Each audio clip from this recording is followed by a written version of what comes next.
US President Donald Trump. Yes!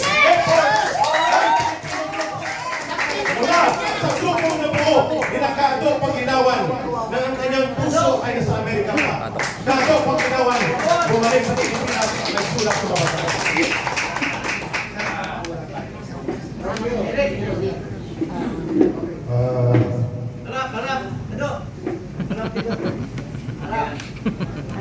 alam po ninyo, magandang gabi na siguro, no?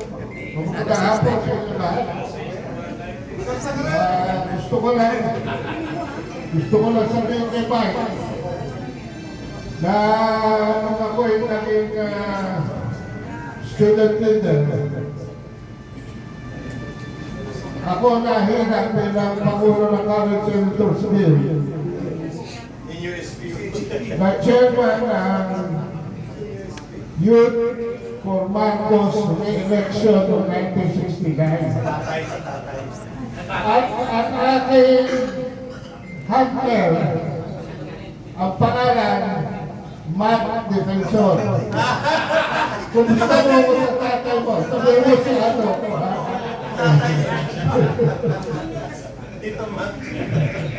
Pero noong 1984, dahil bumagsak ang ekonomiya, nawalan po ako ng trabaho. Ako po ay pinakabatang Vice President ng Toyota. Delta Motor. Nawalan ako ng trabaho. At wala akong ginagawa, kundi pag-Miyerkules, sumatid ako ng breakfast, Christian Men's Breakfast sa Makati. Kung saan ako nagsasalita. At nag-sharing. At sa tadhana, ang nasa harapan ko ay si Emmanuel Piraez. At pagkatapos na aking speech, lumapit siya sa akin at sabi niya, wala kang trabaho. O ito, calling card ko, mag-report ka sa Lunes, may trabaho ka na.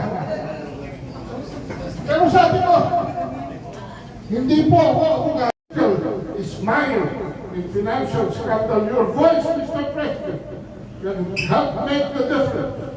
A call from you, I can respect for constitutional processes and honest leadership will resonate not only in the region but among the millions of Filipino Americans who look to you as a decisive and principled leader.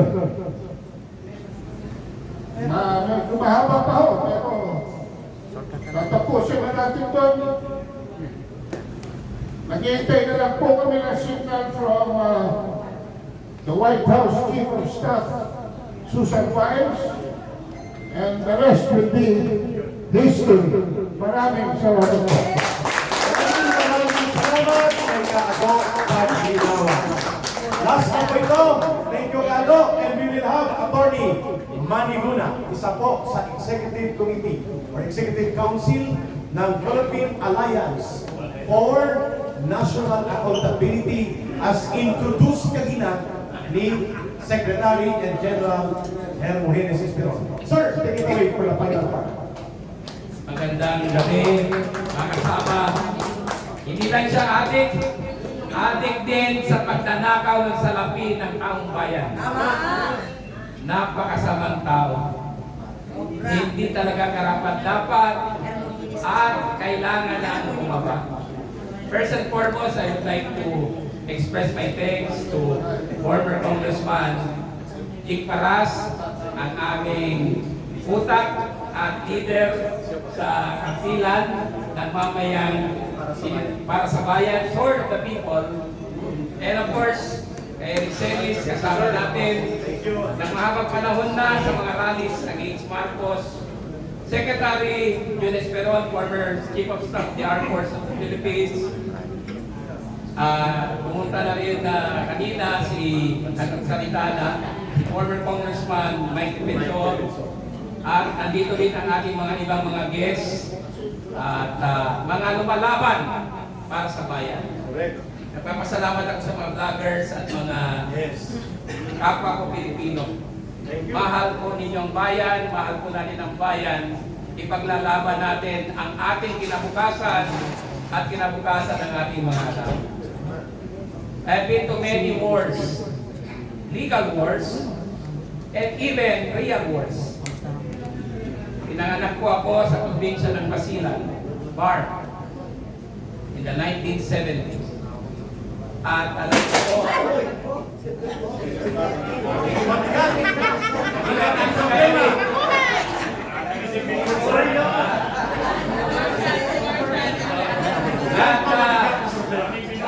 kami sa Bar, kasama si Brother Randy Guzman, na nandito rin, ay marunong kami lumaban kung kinakailangan.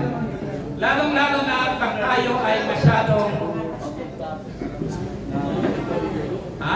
tayong ina-down, masyado tayong inaapi at mahirap sila sa atin.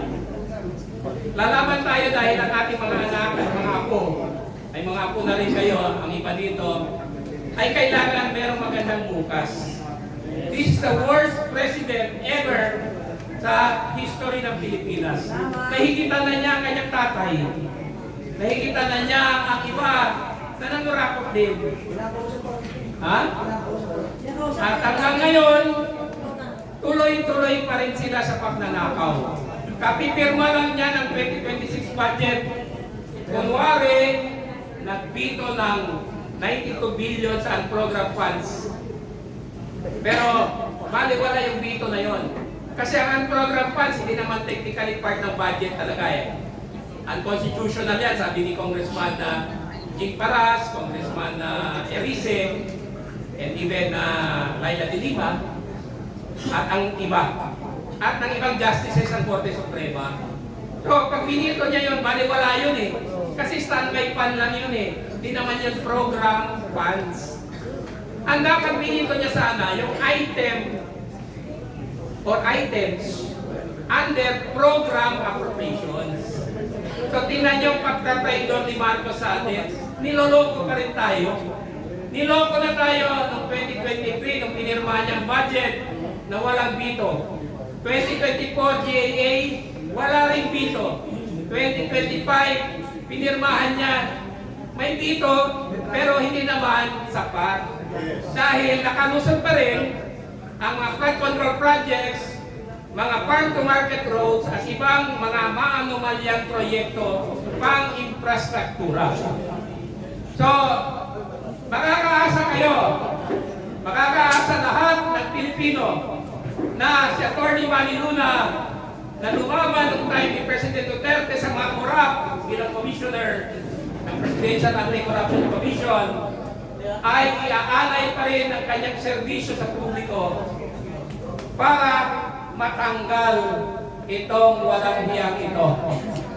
Buhaya, pinakabuhaya sa lahat ng buhaya na ito. Nakikita na niya ang record ni Lolong. Mas malaki pa yata ito kay Lolong. Ha? Agad sila na. Oh, super eh. So,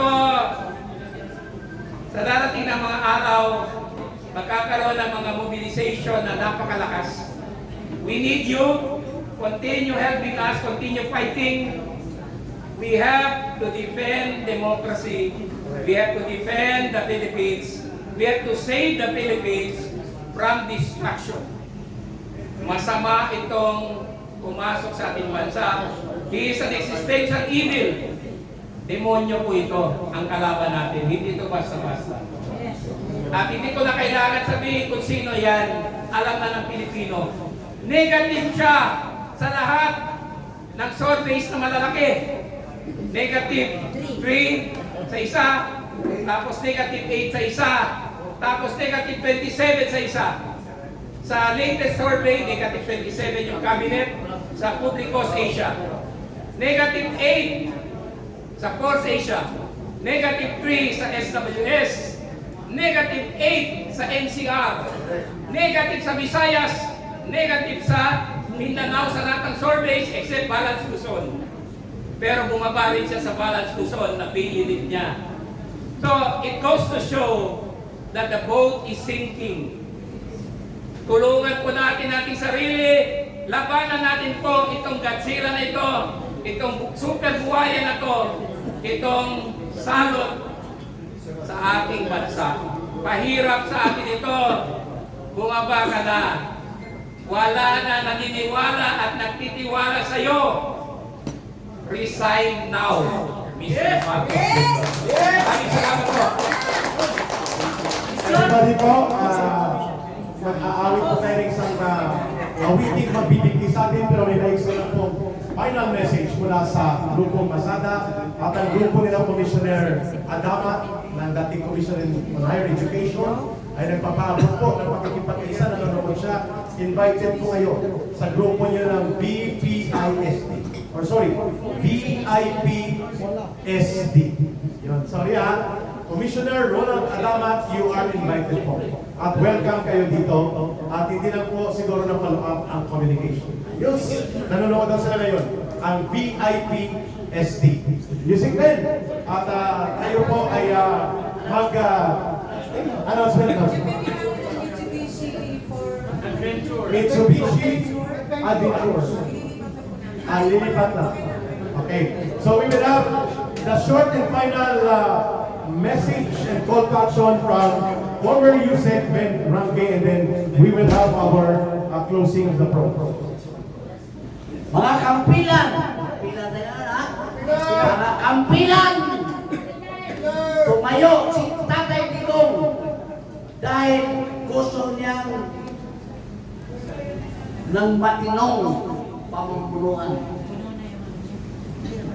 Ginalaw niya ang bansa para mayroong order dahil nung hindi pa siya naging presidente, may disorder. So nung tumayo siya bilang presidente, from disorder to order, nagkaroon ng katinuan ang bansa sa pagkakataon. Pero nung umakyat na walang hiyang bangat, naging presidente, ang order ni Tatay Digong ay naging disorder dahil sinulong niya ang tatay natin, inimpeach niya ang ating presidente, nagnakaw siya ng British magnanakaw o magnanakaw ng presidente ng Kalimutan ng Pilipinas. Walang makatumba sa kanyang pagka-magnanakaw kahit ang ama niya. So ngayon, ang kampilan po ay sinusulong natin ang inumpisahan ni Tatay Digong na change, pagbabago. Ngayon, karoon tayo ng disorder.